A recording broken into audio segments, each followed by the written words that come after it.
The Los Angeles Police Protective League has filed a lawsuit against a website called killercop.com after a recent release of more than 9,300 LAPD officers' information, including photos, was released.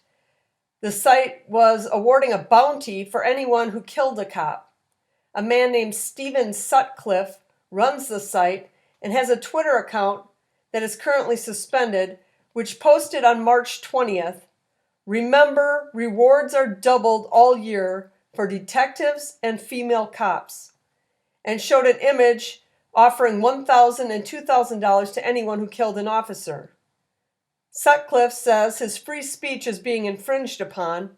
After hearing that, let's take a look at some incidents of officers being shot in the line of duty from this past week so we can see what officers go through in a normal day without having to deal with people putting out bounties trying to kill them.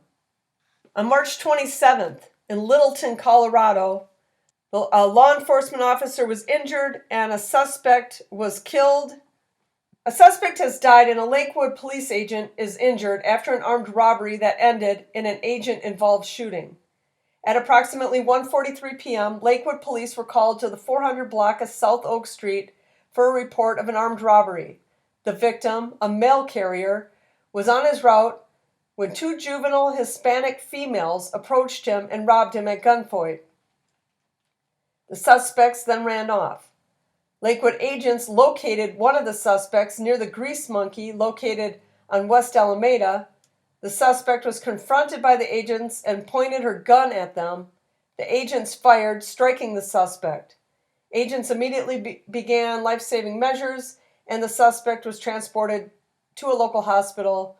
Several hours later, the suspect died of her injuries. Because of her age, her identity is not being released at this time. The second female suspect fled the scene following the armed robbery. She was later found and taken into custody. The Lakewood agent that was hit suffered non-life-threatening injuries and is expected to make a full recovery. So this is actually female suspects firing at police officers. So there was a time when you wouldn't have to worry. If you were a police officer, there was a time where you didn't really have to worry about the women. And now the women they're getting just as bad as the men in a lot of these cases. So let's go to March 26th in Jacksonville, Florida. This is police officer Malik Dersad. He was injured, and the suspect, 32-year-old Tylico Maduro, he was killed in this incident. A routine traffic stop nearly a week ago turned into a violent Sunday morning for the Jacksonville Sheriff's Office. 32-year-old Tylico Maduro reportedly fled the scene of a traffic stop on March 19th and then opened fire Sunday morning, March 26th, on officers who attempted to speak with him at his home. Officer Malik Dersad, 25-year-old, was shot in the neck and hospitalized. Officers did not pursue Maduro when he fled the traffic stop, but later identified Maduro and attempted to speak with him at his home Sunday morning. Officers arrived at his home. Maduro did not answer. They called his mother, who unlocked the door, and as soon as they entered the door, Maduro fired shots.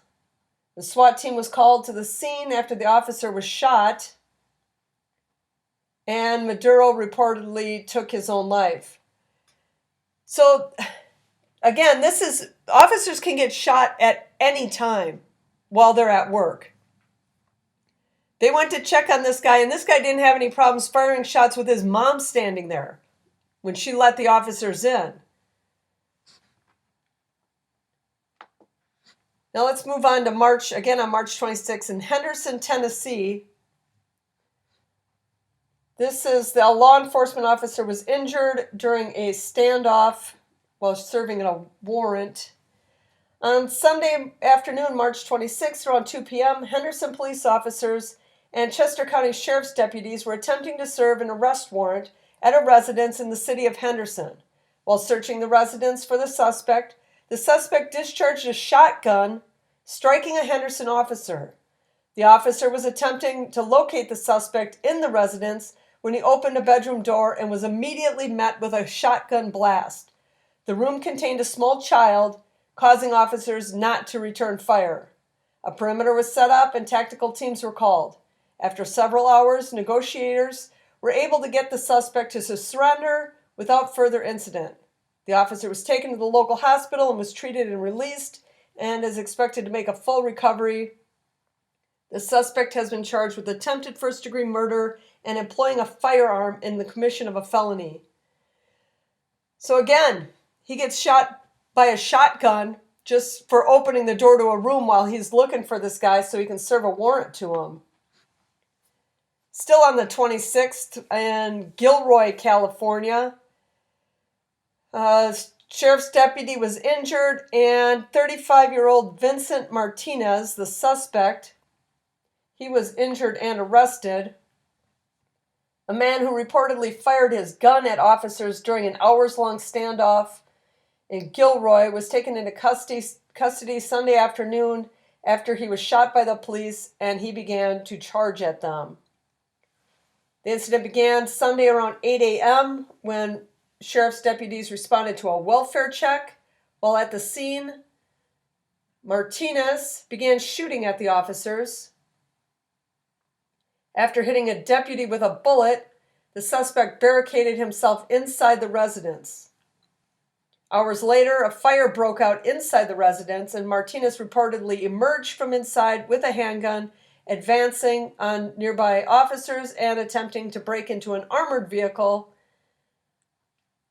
A SWAT team member then shot their gun once, striking Martinez. Martinez was arrested and transported to the local hospital and is listed in stable condition. He is facing charges of attempted murder on a peace officer, assault with a deadly weapon on a peace officer, and being a felon in possession of a loaded firearm.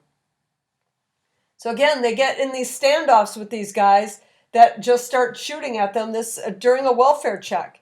And these welfare checks are actually fairly dangerous. A lot of times you hear about officers being shot during welfare checks. They're just going to check up on somebody and they end up getting hit by gunfire. And okay, March 24th in Phoenix, Arizona. This is a female officer, 26 years old. She was injured and the suspect was unharmed. 26-year-old Joseph Lopez. And this was a statement released by the Phoenix Law Enforcement Association. This morning, a dedicated Phoenix police officer was shot while responding to a call of a vehicle that had crashed into a residence. The caller advised that he thought the driver of the vehicle had fled the scene, possibly with a rifle. As the officer arrived on scene, the suspect, unbeknownst to everyone, had been waiting inside of a vehicle, jumped out with a rifle, and cowardly ambushed the officer. He fired several rounds at the officer with wanton disregard for everyone in the area. The Phoenix Law Enforcement Association is in close contact with the medical team, and we are praying for the officer's quick recovery. The increased violence towards responding officers is becoming far too common here in Phoenix and is absolutely infuriating. Words matter, and the increased hostility from activist organizations and their elected allies is creating an environment where many believe violence against police officers is acceptable, thus normalizing this dangerous behavior. For years, these same people have boisterously blamed the police for the outcome of violent encounters, not even once acknowledging that police officers are needed to react to the attacks against them. Holding police officers 100% responsible for the unfortunate outcomes of a deadly incident when we are only 50% of the equation is ignorant and perverse. This behavior is unacceptable and must be condemned by our community and the Phoenix City Council. Phoenix residents and the brave men and women who have chosen to stand in the void and protect law-abiding citizens deserve better. So that was the President, Daryl Kriplian, of the Phoenix Law Enforcement Association. And basically this female officer had pulled up, and she was the first one on scene, and this guy just started firing at her. I mean, she hadn't even done anything. She hadn't even made contact with him. He just jumped out and started firing at her. I mean, she didn't even have a chance in this incident. She just actually got released out of the hospital just like a day ago or something. Okay, March 22nd, this is the last one, Birmingham, Alabama.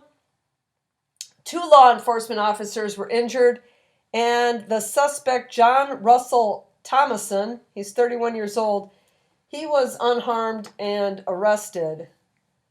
The shooting happened in Meadowbrook area Wednesday morning, March 22nd.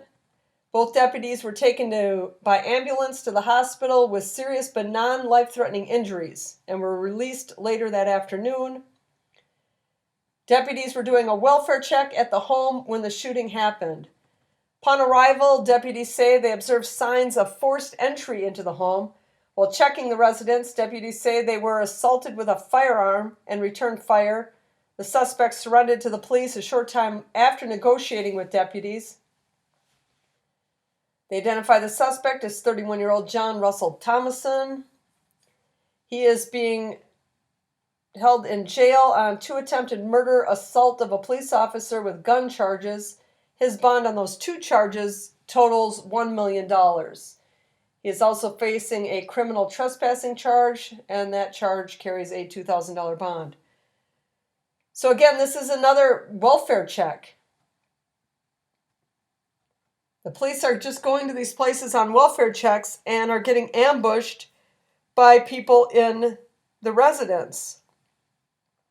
So those are just 6 incidents this week of incidents where officers were hit by gunfire, injured by gunfire. A couple of them sound like they're still in the hospital, and hopefully they survive fine.